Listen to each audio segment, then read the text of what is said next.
this is the plug that goes into the EV part.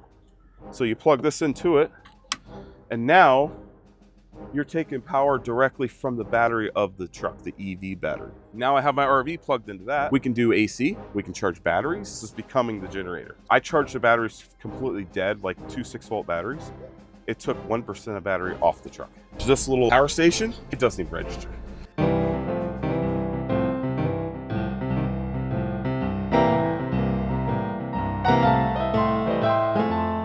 We're good to go. Hey, so tell me, what's your name? My name is Mike. I'm from The Unexpected Off-Road, my YouTube and Instagram. Cool. And what do we have here? So this is a 2024 GMC Hummer EV, fully electric. Fully electric. Fully electric. And you are towing an R-Pod with this, is that correct? Yep, I am towing an R-Pod 202 Beast Mode. Of course, you gotta have the Beast Mode for the off-road truck, right? Of course. Yes, the Kurt Independent Suspension is the generic name for it, and they have the Beast Mode label on theirs. And the towing that trailer with that suspension works really well. Isn't it amazing? We have it on our Ember as well. And it's not, they call it something else, but it's the same Kurt Independent Suspension. Thing, yeah. We have the first generation, so they've made some great improvements on this and then the latest ones. But yeah, I am never having to worry about it. And honestly, it is smooth inside. We've left a Coke can on the open on the counter by accident, and I come back and we get out and we go back in, and it's still just sitting there. It's like that is the independent suspension. That is absolutely awesome. But you have now towed this, and we're now in Hinton, Alberta. Yep. It's quite a bit of distance from the Okanagan region that you come from, in BC. 728 kilometers. Okay. Just one way, right? Just one way. Yep. And of course, this is through the mountains here. We're not driving through cities with lots of gas stations and charging stations. Tell me a little bit about, how strategic you had to be, or how convenient or inconvenient it was. Tell me about the experience of stopping and charging. So you got to plan it out. You got to plan all your charging stops out. And then because I have to use an adapter for Tesla chargers, I have to make sure that Tesla charger will work with my adapter, because you don't want to be stuck. If the charger isn't charging, you're done. So basically I planned out the route, made sure all the chargers were good to work with my truck. And then you can go onto an app that tells you how the chargers have been working. People report it, hey, this charger's slow or whatever. So I went through and did all that review, did my mileage. I planned out all my stops, and it was, the one stop was it was like 200 kilometer stretch, which is pushing it a little bit, but honestly, it did great. It towed phenomenally. The power, this thing has 11,000 foot-pounds of torque. Yeah, so it's never a problem to tow. No. The only challenge or difference is that you have to plot out your recharge path differently than, say, somebody would be refueling, which everyone has to refuel one way or another. Yes. With yours, you just be more strategic. Did you find, was there any range anxiety as you were doing this? Just the one stop. But I really was it wasn't that I wasn't going to get there. I was worried that the adapter wasn't going to work on that charger. Oh, gotcha. And then what would you do, kind of thing? Well, there would be slower chargers. We would be there for so for instance, that charger took us, I think, 45 minutes, almost an hour. So there's another charger down the way that's much slower, would took us 5 hours. Got you. So now, that's a big difference. When you're RVing, of course, if that happens, well, at least you got your RV while you're waiting. Right. And the cool thing about this truck is, say there's no chargers. We could find an RV spot that has a 50 or 60 amp service, and we can plug this truck in to charge it. Now it'll probably take a day or two to charge it, but at least we have that option. We're not totally out of the water. You're not stranded. You're not hosed. You got to plan ahead. You got to think. You definitely got to think ahead. Gotcha. As far as cost this cost me about $200 to drive and tow the trailer. That was one of our many gas stops. Yeah, it was $200. So that will tell you, if I was towing, so I have an H2, gas powered H2, and it would have been an easy $600 or more, probably $700, easy. Yep. One way. Yep, I would agree. So one charging stop was $33, the next one was $34, and then as we got closer, it was more. It's not like gas. So gas, gas goes up a little bit. It can double and triple. Oh wow. So in Jasper, it was $68. Wow. So then when I went here to Edson to do just a top up on it, it was $73. Oh wow. The price of electricity around Canada varies wildly.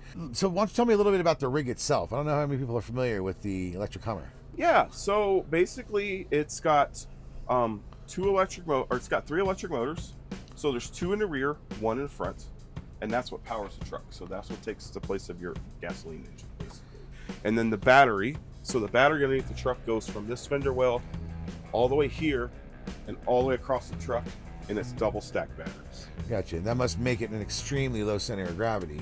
Really low center of gravity. Yeah. So I don't know how familiar you are with off-road stuff.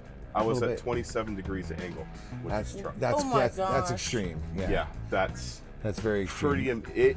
That's almost, I think, probably more than a traditional, like a military Hummer. That's probably a tipping point for that. Pretty close. Yeah.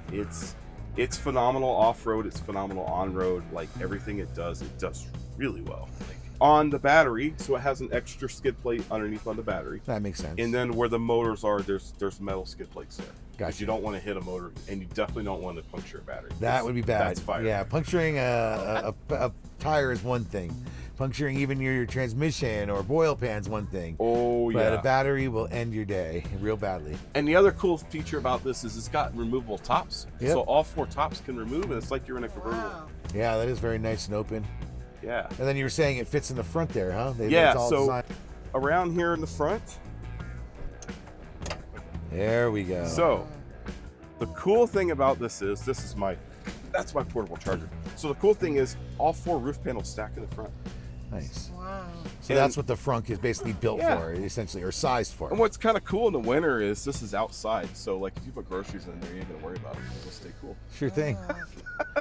And that's my portable charger here. Like I said, if we had to go plug into like an RV plug, this will plug into like an RV plug, welder plug. It's got 5 different plugs. What happens if you go into a traditional like 20 amp? Is it just a joke? You'll be there for a week? 2 weeks. Yeah, unfortunately. So there's no point, like if you bring in like a 3,000 watt generator with you or anything, because it wouldn't cut it. You need a 7,000, 15,000. A big military size. I've seen rescue vans. I think it was in LA and stuff, where they come up and have like a big generator built into it, so they can get people moving again when they break. Yeah. Another really cool feature about this truck, and this absolutely blew my mind. So, right here, I have what they call a power bar. So with this, you can plug. This is the plug that goes into the EV part. So you plug this into it, and now you're taking power directly from the battery of the truck, the EV battery. So this could put out 2 kilowatts of power out through this box. Wow! And so now you have your RV plugged into that. Yeah. Now I have my RV plugged into that. We can do AC. We can charge batteries. Like we can do all those things that you would do with a regular generator. This is becoming the generator. So let's just say you were topped off, and then you went and parked off grid. Like how much power could you draw before you're like, okay, I need to leave some for the drive home? Quite a bit. So because this is nothing compared to what this thing is, right? So this is like a light bulb relative to what your truck is having to need to get up a hill. Right. And what's so interesting about it is, so like I charged the batteries completely dead, like 2 6-volt batteries. Yep. It took 1% of battery off the truck. Oh wow. And if I charge this little power station, sure, it doesn't even register. So that's like plugging in a cell phone charger. Yeah, you technically could go quite a long time. It's just a matter of range if you can keep. Yeah, so if you know you're 10 miles out of town where you're going to charge, you could just hook up, run the AC, enjoy the weekend, and then go charge up when you get out and finish your camping trip. It's very realistic. This absolutely blew my mind when I bought this, and it was kind of expensive. This because you got to buy it through GM through their accessories. I think it was like $600. I'm like, you know what? A power station's that much, and this is 20 times the power station you'll ever buy, right? So. No, yeah, that works out real great. And is that a all powers unit? As an all powers unit. Oh, so who's the awning and what was the? So this is a Darchie awning, and Brigade Overland. They're out of Vancouver, and they sponsor me, and they have all the Darchie products. Oh, stoked. So they're actually local to me then. Yeah. Good to know. Good to know. You can't see it because it's not dark, but these are all LED lights. Oh, cool. Light up here, and it's got a cord here. You pull the cord down, and it's really nice when you're camping at night. You can dim it down really good. It's quite a bit of coverage. Yeah. It's nice for rain, for sure, because I can open this whole back door open and I'm sheltered. If you knew someone was really thinking of going electric and wanting to tow with an RV, what do you want to make sure they think of first if they're thinking of this? Weight.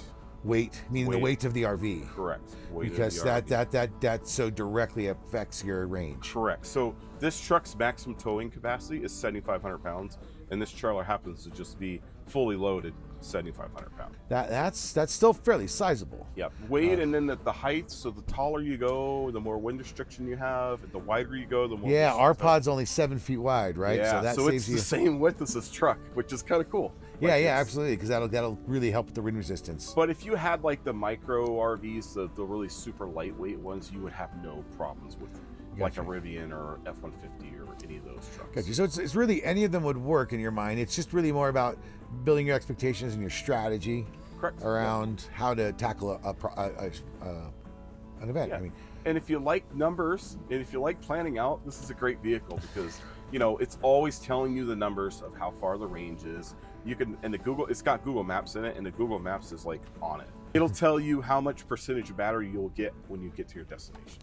Oh, gotcha. And it's fairly accurate when you're towing as well? Yes. So you'll see it get very conservative when you're towing. Yeah, correct. Yeah. And does it know you're towing, or does it just sense it? So I have modes that I can put the truck in, so it has an actual towing mode. And that will just it kind of just handicaps the percentage. Yeah, and then it when you turn it, it automatically turns down your range, so you'll see your range on the dash. Yeah. And it changes things like the acceleration and how the truck drives. Sure, it makes it in a tow mode. So to speak, every truck has. But more designed for this. That way you can not hit your brakes as hard and let the engine slow you down, which probably just regenerates you faster. Well, it's crazy. I went down a hill and I had it on full regenerative braking, and it was up to 400 kilowatts, which I'd never seen it go that high. And so this just this actually helps you generate more power when you're going down a hill, which is absolutely awesome. Yeah, it's really counterintuitive.